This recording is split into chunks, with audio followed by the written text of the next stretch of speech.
What's going on, everybody? My name is Rico. Welcome back to my channel. For those of you that are new here, my channel is about vlogs, series and tutorials. And in this episode I'm going to show you guys how to edit a photo in Darktable. Last week I've edited this photo in Snapseed, and now it's time to see if we can get the same results using Darktable.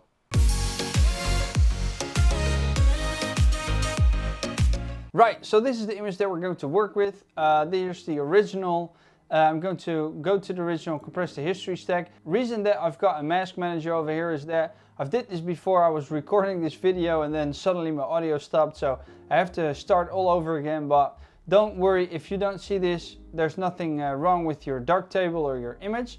So the first thing that we're going to do is we're going to use the basic adjustments, simply because I want to crush the blacks a little bit. I want to increase the exposure. So let's just scroll the mouse wheel button away from me to make sure that we increase these values, and then the same goes for the exposure.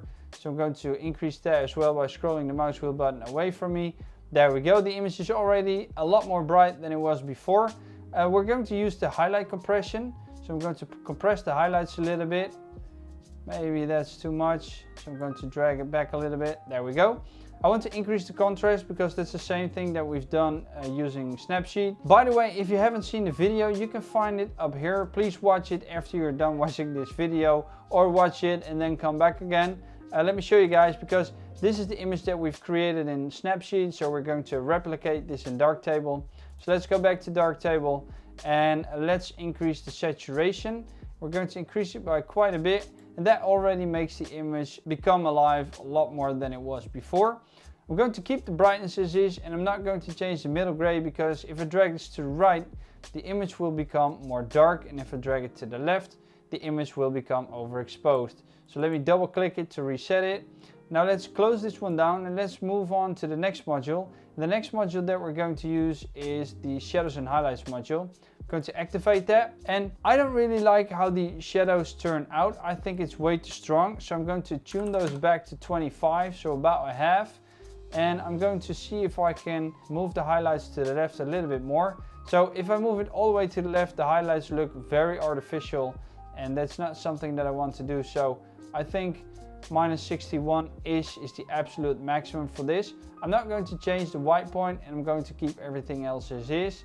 And this already starts to look like the image that we're trying to mimic. So let's go back, let's close this one down, and now let's add some more contrast by using the local contrast module. And for those of you that have followed my videos for quite some time now know that I like to activate it, and I like to put it on 150%, because that just gives it the punch that I like in images. So let's close that one down. This might be a little bit too strong, but don't forget, we're going to color grade this image, and then everything will look a little bit different anyways. So I'm going to keep this as is. And now what we're going to do is we're going to sharpen it a little bit. So I'm going to activate it, and I'm going to leave the values as is. So let's close that one down. So I'm not going to change anything, but I do want to get rid of some of the softness that a raw photo brings with it. And now what we're going to do is we're going to match these colors. And for that we need the RGB curve module. So let's open that one up and let's activate it. And what I want you guys to change is the mode. So we're going from RGB linked channels to RGB independent channels. Reason being is because we get a chance to focus on the red, greens and blues individually.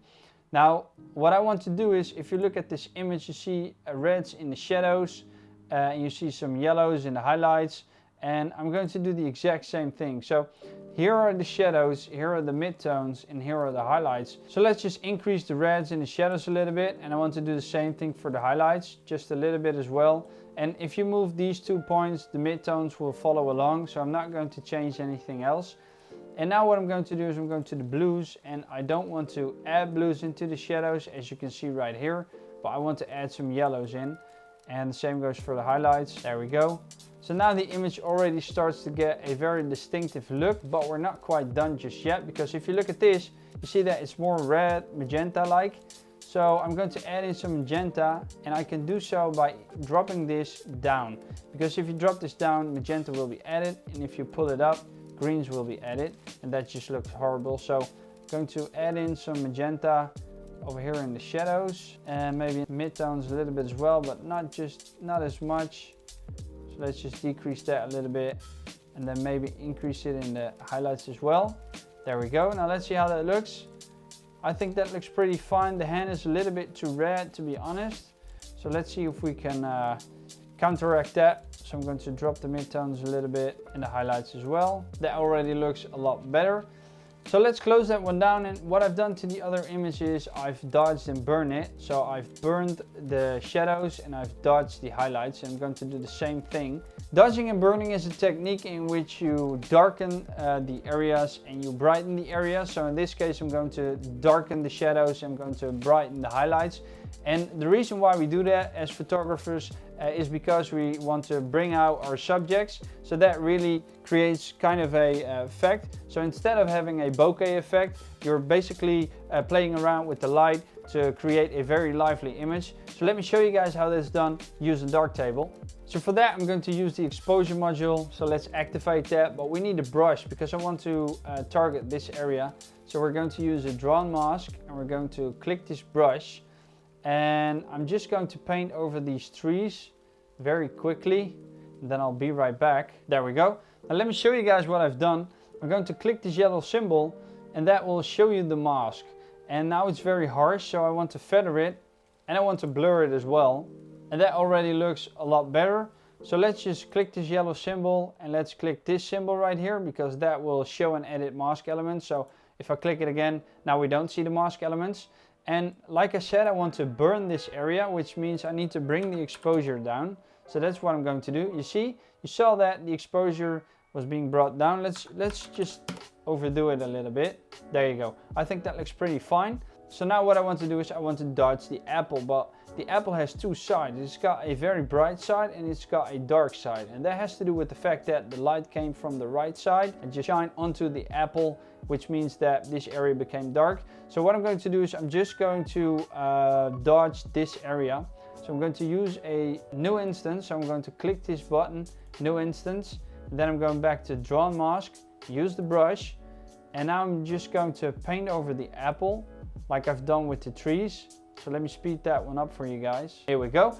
Now I want to decrease the feathering a little bit. So I'm going to hold the shift. I'm going to scroll the mouse wheel button away from me, just to decrease it, to make sure that it fits the apple. There we go. And I'm going to click this symbol like I did a minute ago to make sure that we don't see the mask elements. And now I'm just going to add some exposure. So this is far too much. So let's just add by a half. There we go. But you do see a strange artifact over here, or basically a line over here. So we can get rid of that by just increasing the feathering a little bit. And now it's gone. So the apple has been dodged and burned. I don't like how this looks. This is way too bright, to be honest. So let's see if we can just decrease this a little bit. Yeah, that's already a lot better. So let me show you guys before and after. So I'm going to show you guys before we dodge and burn it and after we've dodged and burned it. Here's the version with just the colors applied and some basic adjustments. And then if I click this one, this is the version that has dodge and burn in it. So let's take a snapshot to show you guys real quick. So we're going back to the RGB curve. I'm going to select the snapshot, and then the snapshot is on the left and the other one is on the right. So the RGB curve one is on the right. So here's the one without the dodge and burn. And now let's move it to the right. Here we have a dodge and burn. And it's very subtle, but there's a huge change in how this image looks. So we've made minor adjustments with a big impact. And I like how that looks. So let me deselect the snapshot. Let me go back to step number 9. And then show you guys a before and after with the original. So I'm going to hit the snapshot, hit the original. Now the original is on the right side. So here's the original. And let's move it and drag it to the right. There we go. And here's the image after we've applied some basic adjustments, after we've applied some color grading and some dodging and burning. And this is the version in Snapseed. This is the version in Darktable. It's got a little bit more red, but I think it looks absolutely amazing. And that's it. I hope you guys like it. Let me know in the comment section down below. I would love to hear your thoughts. I had a lot of fun making this tutorial because first I was editing the photo in Snapseed, and then I wondered if I could make the same result happen in Darktable, which I've done, and it's absolutely amazing because One is an app for a phone, the other one is an open source program on your computer, and I'm very astounded by how everything turned out. So once again, I would love to hear your thoughts as well. If you've got any suggestions for tutorials or ideas or things you want me to check out or try out, let me know, contact me, email me, hit me up on this at the story of Rico on Instagram. And for this week, there's only one more thing left for me to say, which is make love to the like button, consider subscribing if you haven't already, hit that bell button to be the first to be notified when I drop in a video. And until next time, doei!